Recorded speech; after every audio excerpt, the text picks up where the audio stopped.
Papuri sa Diyos na ating Ama sa langit. Ang biyaya ng Panginoong Hesukristo ay sumainyo. Magandang umaga mga kaibigan. Oras na para sa panalangin. Magdasal po tayo. Panginoong Diyos sa langit, maraming salamat sa aming hininga, kalakasan at mabuting kalusugan sa araw na ito. Maraming salamat sa lahat ng mapagpapala mo sa aming buhay noon, ngayon at maging bukas at sa mga darating na panahon. Salamat Panginoong Diyos sapagkat kailanman ay di mo kami iniwan at pinabayaan. Kailangan namin ang iyong patnubay, proteksyon, suporta at tulong. Opo Ama, kailangan namin ang iyong provisyon para sa lahat ng aming mga pangailangan, espiritual, pisikal, pinansyal, material at iba pa. Ikaw, Ama, ay mabuti sa lahat ng panahon. Sa inyo kami nagtitiwala. Na sa lahat ng aming mga pagkukulang at mga pagkakamali sa buhay, ay kami po ay inyong patawarin. Panginoon Diyos, tulungan ako sa aking pagsasalita ngayon, pagbabahagi ng salita ng katotohanan ko sa mga nanonood. Sa pamamagitan ng Banal na Espiritu, ay samahan niyo po ako sa sandaling ito. Bilang isang person with disability, ay ako po'y nahihirapang magsalita. Dahil po sa inyong tulong, ay akin pong magagawa ang lahat para po sa inyong kaluwalhatian. Be glorified, Father, today. Maraming salamat po sa pangalan ni Jesus.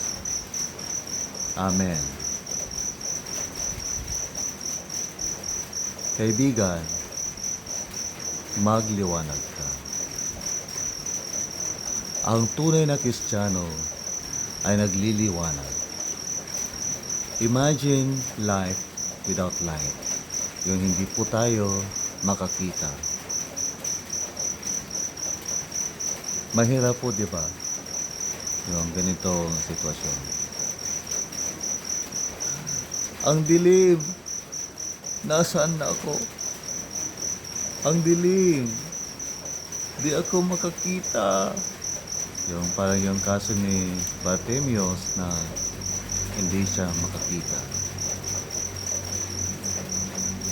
Bilang Kristiyano, nais ng Panginoong Hesukristo na ikaw ay magliwanag, kaibigan.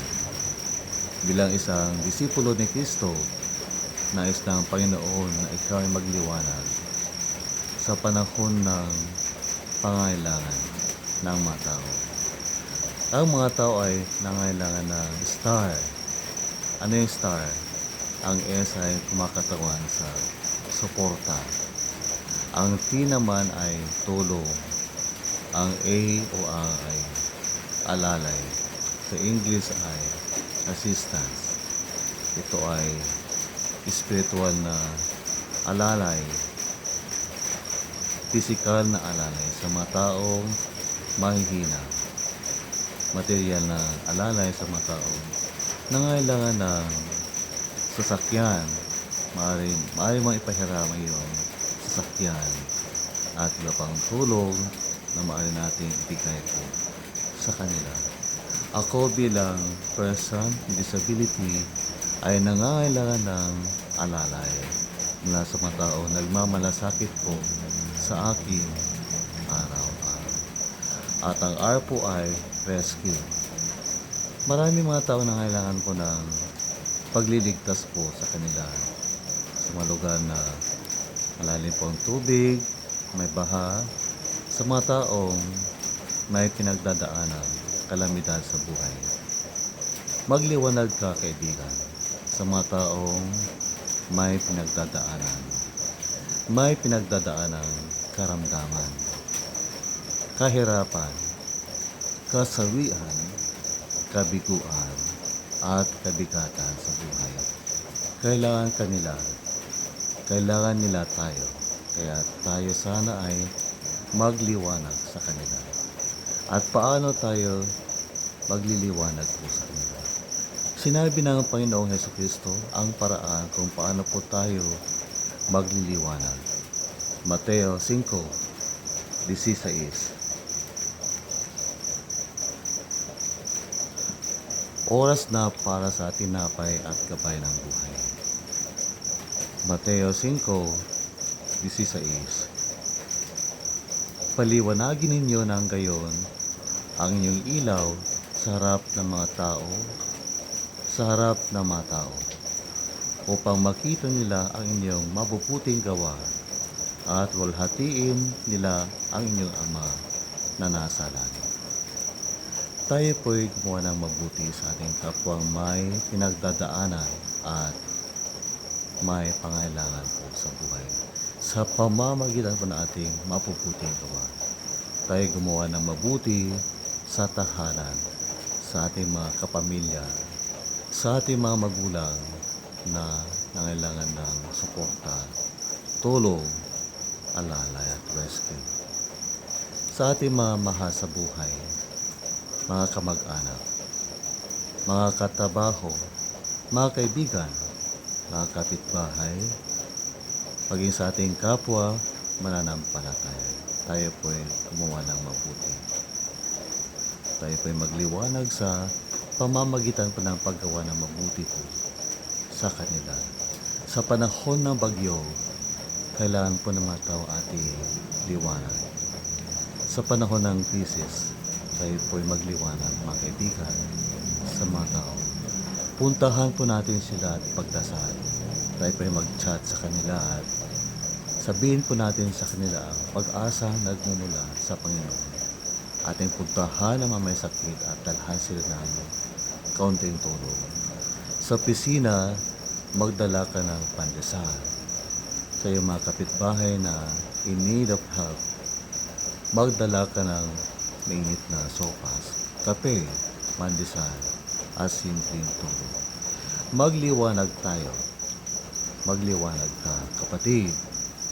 Lalo na kung ikaw ay isang pastor, pastora, pare, church leader, isang Kristiyano sa community. Huwag lamang sa panahon ng kampanya, dapat gumawa ng mabuti ang mga tao. Dapat sa lahat ng panahon, tayo po'y gumawa ng mabuti. Amen. Magdasal po tayo muli. Panginoong Diyos sa langit, dakilang Amang mahapagin, mapagmahal at matulungin. Maraming salamat po sa inyong mga salita o sa inyong salita, Ama, na aking binahagi ngayon.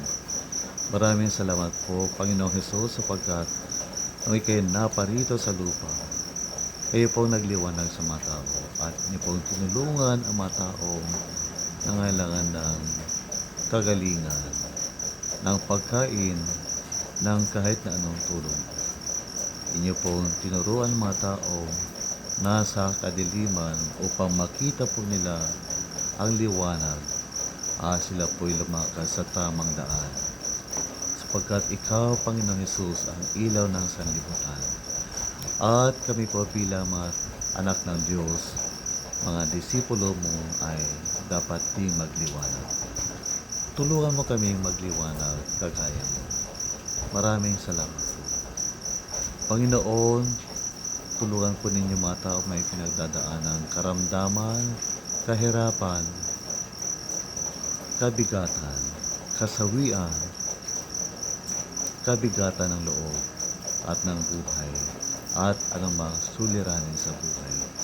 Tulungan niyo po ang bawat viewer ngayon, ang kanilang pamilya, ang bawat relasyon na nangailangan po ng solusyon ay kayo po ang mga siyang tumulong.